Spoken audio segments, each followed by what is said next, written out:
All right, welcome back to Hood's Huddle. First one in a good while. It's been a while. At Jarrett D. Hood on Twitter at the top there. We got Joe Physic in the house too. Need that. Catch us on Twitter at Hood's Huddle. We're still on all that stuff. Check out our YouTube. It has been a while. I know we did take a little hiatus. We haven't been doing stuff, but we're coming back. It's been a rough little off season for us. A lot going on. But we're back and better than ever, ready to go. So let's get this started. Both working different jobs, different hours, and all that. But we're back. We're back at it right here. Week 1. We're going to jump right into it. Ravens at Denver. We got a 49-27 victory for the Broncos. 7 touchdowns. Peyton Manning. What do you got? Numbers. That's ridiculous. 7 passing touchdowns in one game, tying the record. That's just unreal. It's not even right that he did that. Are you shocked by the results? I thought the Broncos were going to win. 49-27. Baltimore just lost too many pieces. You can't replace half the pieces they lost. You can't replace the heart and soul of your defense in one off season. It just doesn't happen like that, unfortunately. First game back together, though. First game together at all for the defense. First time they saw live real action for a whole 4 quarters. They did it in the preseason for 2 quarters. This time they did really good for the first 2 quarters against a really good quarterback. Offense kept up. And then they went to the 3rd and 4th quarter, and it looked like they haven't played together in the 3rd and 4th quarter. Yeah, it was definitely rough. They definitely weren't executing. It wasn't as good as they should have been. But they were talking a lot about them getting disrespected, but they didn't go out and prove that they're still the team to beat. So I think they need to rethink about that a little bit and maybe hop off the high horse. Yeah, you don't see them doing it even close to it then, huh? No defending anything. Do you see them defending their championship? I think they'll make the playoffs. I don't think they're going to make too much noise, though. Does Peyton keep his pace? When doesn't Peyton keep this pace? Okay. I mean, obviously he's not going to throw for 7 touchdowns every week, but... Okay, all right, moving on. Early almost thriller shocker Patriots win over the Buffalo Bills 23-21. Field goal right at the end.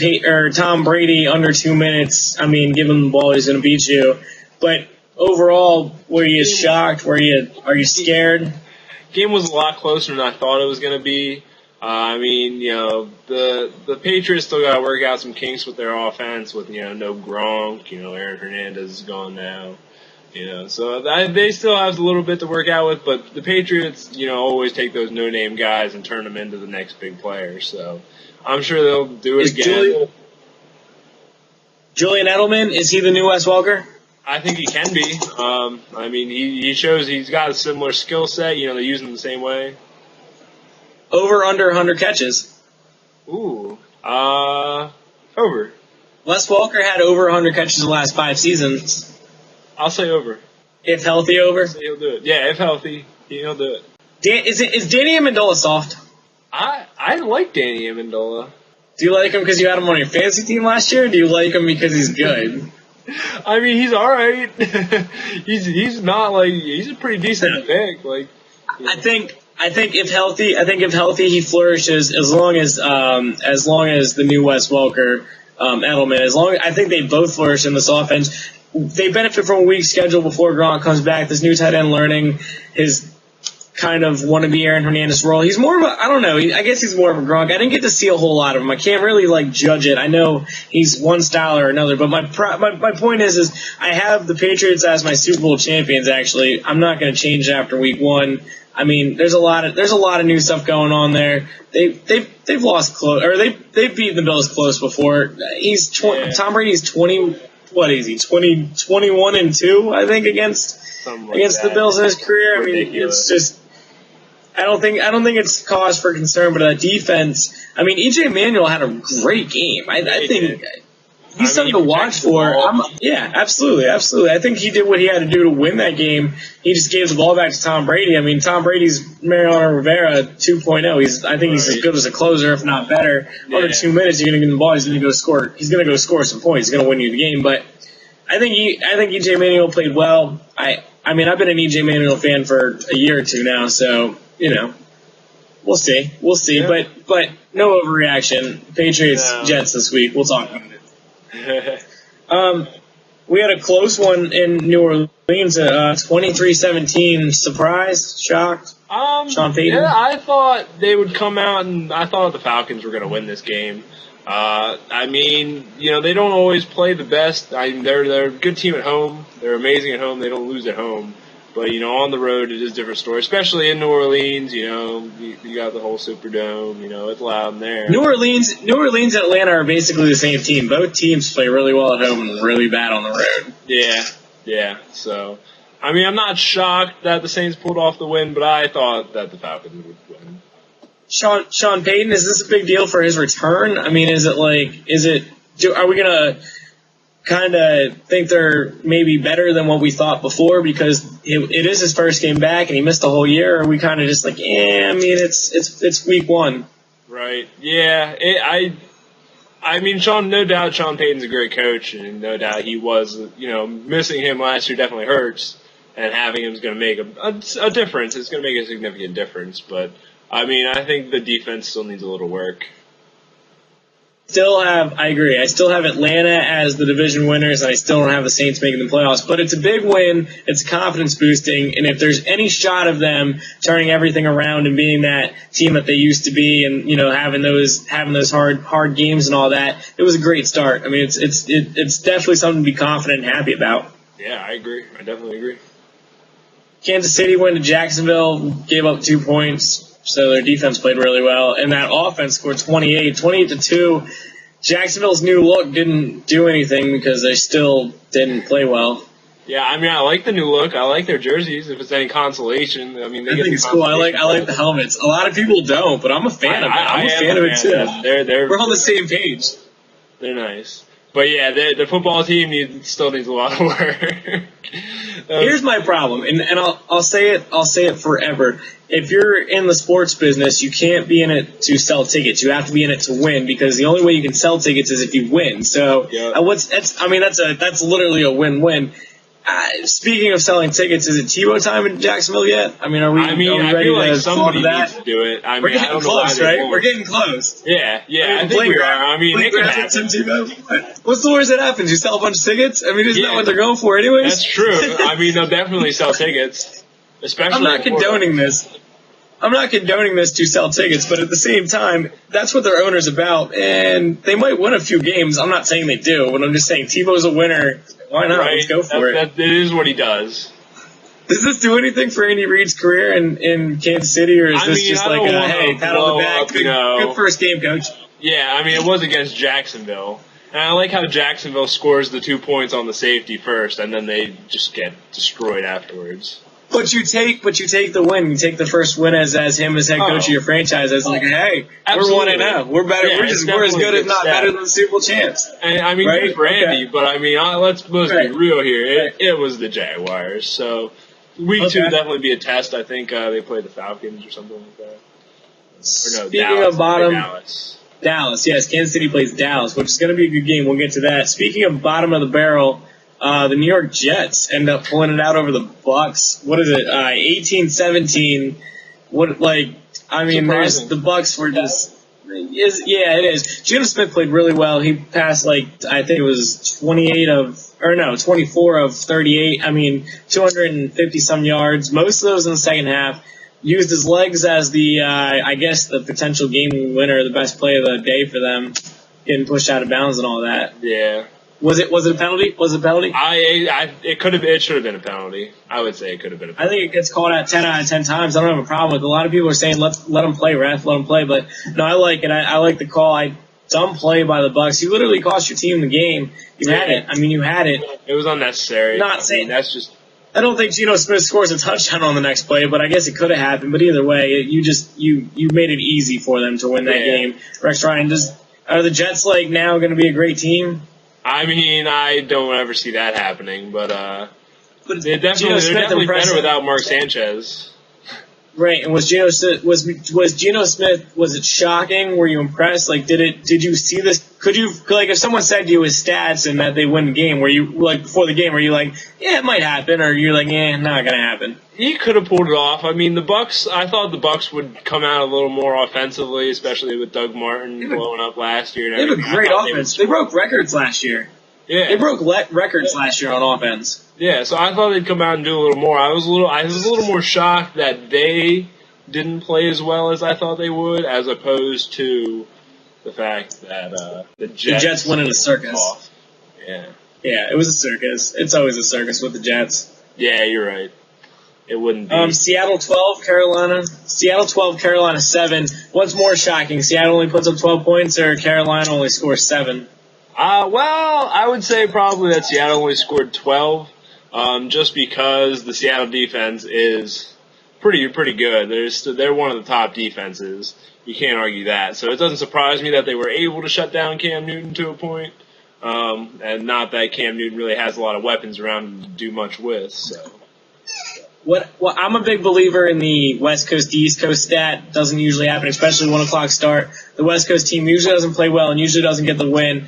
I mean, Seattle's a good enough team to overcome that, as you see, but they only scored 12 points. Not that great. They ran the same play pretty much back to back there for their touchdown play, and they got it on the second time. It was pretty much the same result. It was a bad pass on the first play, but Cam Newton had one good drive all game, and it was a great drive, but that was it. That's a really good defense they're going up against. I think Seattle is the second best team in the league, and I think that, I mean, you know, I'm a big West Coast East Coast guy. 1 o'clock, I usually always go against the West Coast team. I picked them, but it pretty much went how I almost saw. I didn't expect like a 12-7 score, but I didn't think there was going to be a lot of offense. Yeah, especially coming across country like that for a 1 o'clock game. It's definitely rough on a West Coast team, especially to start your year out.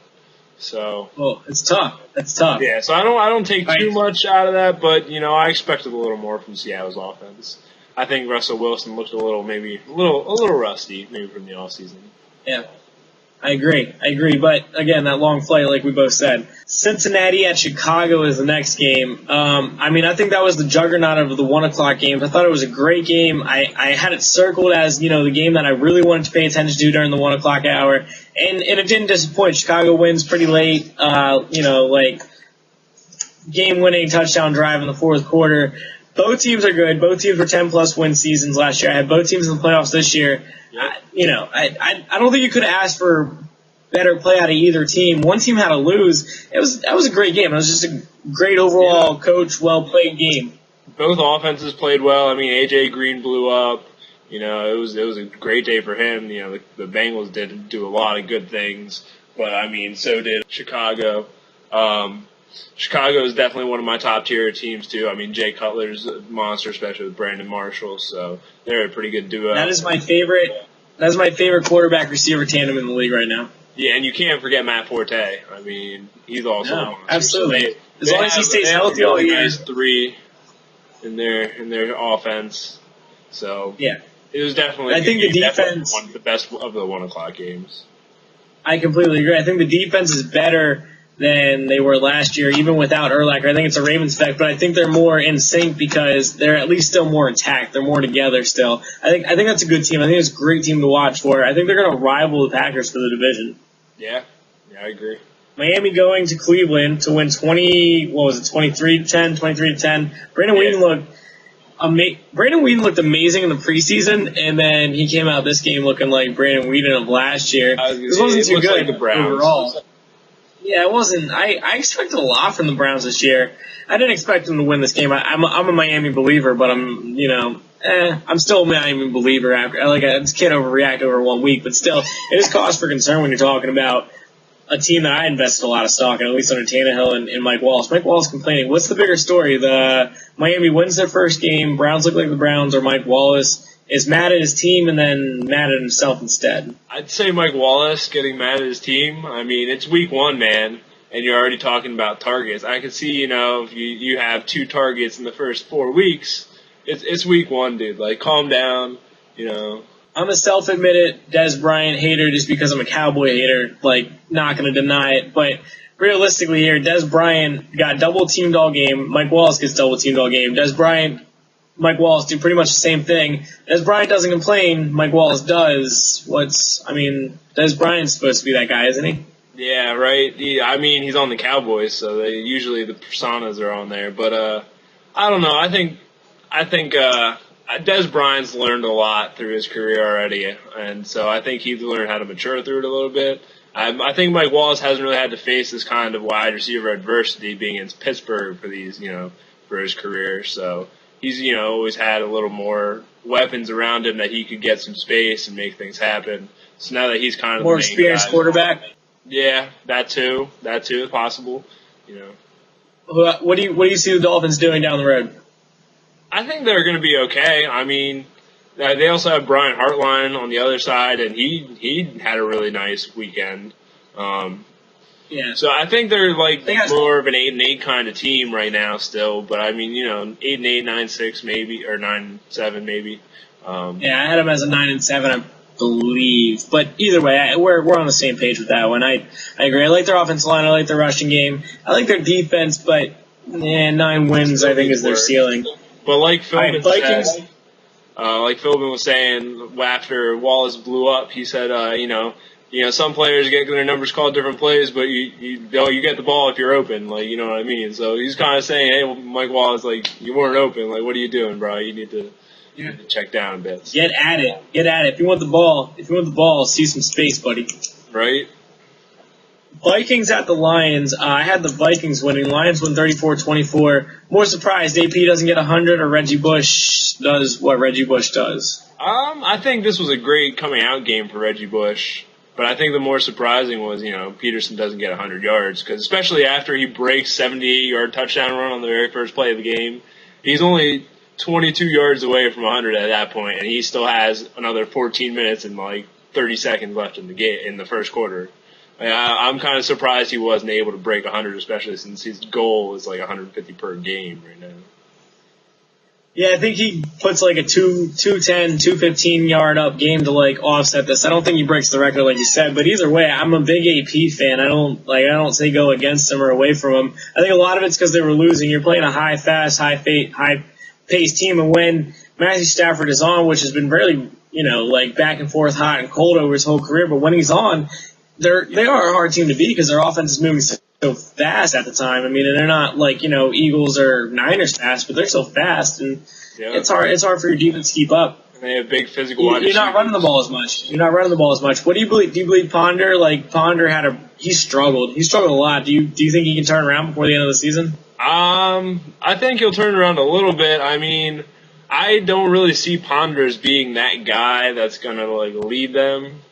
I mean, he's got some nice weapons around him, but I think they would need an upgrade at the quarterback position to really make Kyle Rudolph got 2 catches for 20-some yards. I don't think he had a game like that all of last season. Get him more involved. There's a correlation there, you think? I mean, just get him involved. Is it going to be that simple? Could be. I mean, hopefully for them it would be because they need to do something. A little more something. I think if you open him up a little bit, AP opens up a little bit.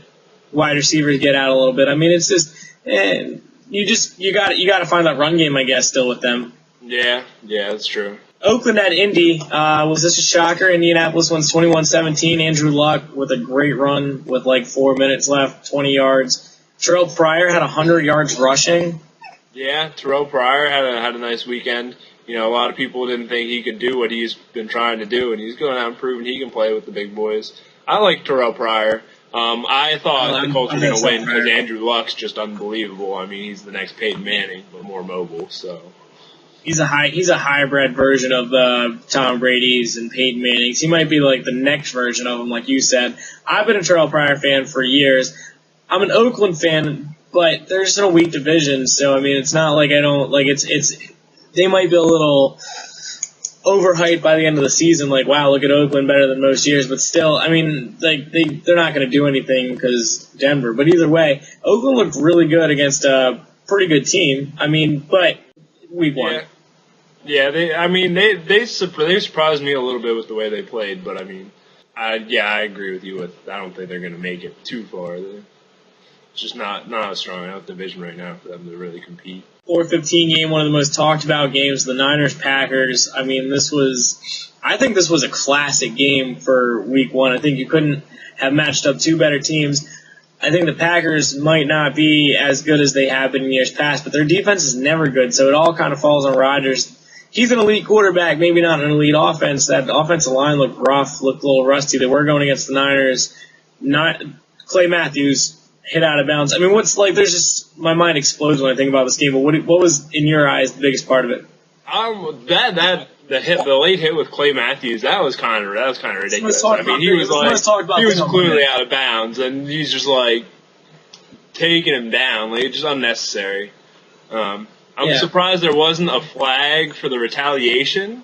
That happened a couple times this weekend where they're trying to get away from the offsetting penalties, I suppose. But there was a flag for the comeback, but they ended up making offsetting in 3rd and 10 when really Kaepernick got the first down. So if it was offsetting, it should have been 1st and goal. Then the Packers fans were all complaining, thinking it should have been 4th down, but they were wrong. Kaepernick got the first down. Like, they could have denied the penalty and got the first down. The refs screwed up, and they still scored a touchdown, so it doesn't matter. It actually went against the Niners, not like all the Packers fans are thinking. But either way, it was just cheap. It was blatant. I didn't like the Niners. It was an unnecessary hit. Like, there's no reason for that. I understand the Niners' reaction, but I didn't like it. I'd rather, take the penalty, go prove it on the field, and then, talk your words afterwards. But I didn't like the punches thrown. I never like punches thrown during a football game. They have helmets on. Like, what are you doing? I get the shoving afterwards. I didn't like the flag for the shoving afterwards, but no flag for the punches. That didn't make any sense to me. But, hey, I don't know. I'm not a ref. Yeah, right. All right. Cardinals-Rams. Rams win 27-24 on a last-second field goal. Tavon Austin, I'm a big Tavon Austin fan. They were trying to get him involved a lot late. What do you think the big storyline is this? Are the Cardinals better than what you thought? Are the Rams worse than you thought, better than you thought? What's going on? I thought the Rams came out and did pretty well. I thought they would win this game. I expected, the Cardinals D played relatively well. It was a pretty close game down to the wire. Greg Zuerlein with the game-winning kick with 40 ticks left or something like that. But I like the Rams a lot. They're one of my sleeper teams. I think they're going to be a lot better than people think they're going to be. I mean, their new running back, their new wide receivers. Me too. I tweeted it on Sunday. They have Steven Jackson's little brother back there as their new running back, and I will never give up on Sam Bradford. I'm such a big Sam Bradford fan for some reason. For the last 2 or 3 years, I've been telling you, Joe. I've been telling you, Sam Bradford is the man. I think finally you're on the train, so I think this is the year he breaks it out. Oh yeah, and their defense is going to be a lot better this year too. They're one of my sleeper defenses for this year. I like Jeff Fisher. I like what he's doing out there. What about the Cardinals? I don't see the Cardinals being a better team than last year, but I do think that they play better than they did last year. I don't see them winning any more games, but I think they're a better 4 or 5 win team than they were last year, if that makes any sense. Yeah, I know what you're trying to say. Yeah, I don't think they're going to make much improvement on last year's record either. They're the Cardinals. I mean, they've been having the honey badge. The honey badge making an impact. What? Big plays. And what about Carson Palmer? He creates turnovers. That's what you need in the NFL. They said he had the best camp they've seen in a very long time. What about Carson Palmer? What are you thinking? I like it. I mean, it's better than all their other options that they had. Can they compete with the Niners and the Seahawks with Carson Palmer as the quarterback eventually, 2-3 years down the road? No. Okay. It's too late. Okay. Giants, Dallas. Dallas wins 36-31. More people are saying it's a blowout, more of a 36-31. I picked the Giants. Dallas always wins their opener, even though it's the first time they beat the Giants at home. Maybe calling it AT&T Stadium instead of Cowboy Stadium that's what gave them the difference. But Dallas always wins their opener. This isn't anything new. It's not let's not say Super Bowl or bust now, right? Yeah, and I mean, come on, it was against a division rival in the Giants, and they almost did blow it. I mean, it was 6 turnovers, 6 turnovers, and you lose by 5 points. Yeah, that's not how you win football. You had more turnovers. You had more turnovers than points you lost by. So I'm going to say maybe it's a little fluke. I agree that I think Dallas has a lot of talent. I think Dallas played well, but they're not Super Bowl or bust. No, not at all. I don't think anyone in the NFC East right now is Super Bowl or bust, to be honest. I agree. Most questionable game of the week. Just going into the next two teams in the NFC East, the Eagles and the Redskins. What was it? A 33-27 win. RG3 looked rusty in the beginning in my eyes. The Eagles offense, is it revolutionized? I listen to a lot of sports radio. I listen to all of them all day. I watch all the sports shows, and all they're talking about is the Eagles revolutionizing offense, this, that, and the next thing. What do you see coming? I mean, I do see some kind of revolutionizing because the way Chip Kelly's trying to get it to go, he's trying to get him to be, always ready for the next play. If you want, don't wait for that ref to go get the ball. Go get the ball to the ref. Let him put it down and keep going. Like, he wants to be moving up and down that field. He said they could be faster. He said he said he was disappointed. They didn't go fast enough. Yeah, that just blows my mind. In the second half, I can see that because in the second half they really slowed down. But they shut it down. They said they shut it down in the third quarter. Vic said he was mad, or somebody said Vic was mad that they shut it down in the third quarter. I think they could have put up like 40, 45 points, but I think they didn't want to tire out their defense in week one. I think that had a lot to do with it, one, and I think RG3, too. Playing that first half was like his preseason game, and he looked like, he wasn't like running around or anything all crazy, but he looked like he can pass from the pocket pretty well. He threw the interception. It was his first multiple interception game ever, but I think that second half was pretty impressive by RG3. His second half was a lot better. A little momentum changes on the turnovers kind of gave him some push, and then they started making a comeback. Eagles defense. Better than the preseason. I didn't think they were going to come out and do as well as they did. I still have my doubts. I like what I'm seeing, but I don't expect to see that week in, week out, unfortunately, especially based on the second half and how RG3 was able to run up and down that defense. I think they're going to improve. They're a lot better than they were in week one of the preseason, that's for sure, because they look god awful then. Washington Division champs repeat. Maybe. It's really close. I think any of the NFC East teams could win it this year. I think it's going to be that close. Yeah, most wide open division league, I agree. All right, Texans went to San Diego, won 31-28 on a late field goal. I didn't stay up and watch it because I live on the East Coast and I had work this morning, but I did see that it was like some running into the punter, not running into the punter, but like a bad special teams involving you hitting a punter penalty or something. Just what are you doing if you're the Chargers? Philip Rivers 1 for 9 in the second half. He had one of the best first halves of his career. I don't know. They do well and then they shoot themselves in the foot. That's all we saw from them last year. It doesn't surprise me that that's what happened to them in week one this year, especially against a really good Houston Texans team. I picked Indy to win the South because I don't believe in the Texans as much as I did last year. But does this say anything about the Texans? Maybe a little resilience to come out and still pull that one off, especially But you're not saying the very bad first half against a pretty bad Chargers team. No overreaction Monday. Tuesday. Yeah, they still won the game, so it's week one. You can't. I know everybody's blowing up. Everyone's saying, "Oh my God, the Texans almost lost to the Chargers." All that bull, all that nonsense. It's a win at the end of the schedule. That's all it is. That's all we got. That's all that matters at the end, as long as you get that W. So. All right, your 3 big points coming out of the weekend. What are you thinking? My first one, I'm gonna go with Peyton Manning absolutely coming up, blowing up, tying the record for touchdown passes in a game. Most touchdown passes by a quarterback in the fantasy era. Ridiculous. That's ridiculous. It's just you're talking really about video game numbers there. Yeah, that's Peyton. That's Peyton. Then I'm talking about Russell Wilson's slow start here. Looked a little shaky to start off. He did have the long flight over. Maybe something to watch for, see, if it kind of goes into week 2, too, if they start to struggle. But I think they're going to come back a lot better in week 2. But, it could happen. It's just something to watch for. You never know. And then my final point here, the speed of the Eagles really surprised me. I knew they were going to be moving fast.